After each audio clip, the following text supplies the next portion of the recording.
Accident. কবি মোহাম্মদ নাজমুল দেওয়ান। সুমুখ্য ভাগ দুমড়ে চিড়ে যাওয়া একটি বাস রাস্তার ধারে কাত হয়ে পড়ে আছে।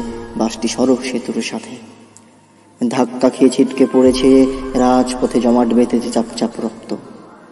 আহতদের গণবিদারী চিৎকারে ভারী হয়ে আছে আকাশ বাতাস অকস্তলের পরিবেশ। ক্ষত বিক্ষত কয়েকটি লাশ পড়ে আছে রাস্তার উপর। মাঝে ভন ভন করছে লাশের চোখে মুখে বুকে চাপচাপ রক্তের ভেতরে।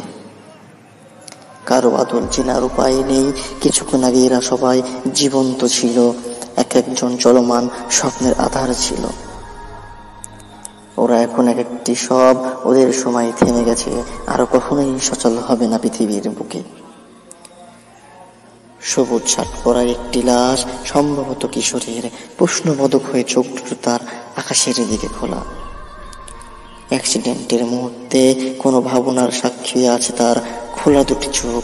চোখের ভাষা পড়া যায় না, অনুমান করা যায়।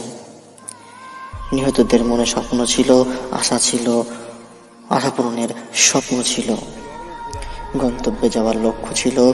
সবকিছু থেমে আছে এখন জমাট বাঁধা রক্তের সাথে। খবর পেয়েছে উদ্ধারকারী দল, অ্যাম্বুলেন্সে আহতদের নিয়ে যাচ্ছে হাসপাতালে। এসেছে উদ্বিগ্ন মানুষ স্বজনের খোঁজে। লাশ দেখে স্বজনকে চেনার চেষ্টা করে কেউ কেউ।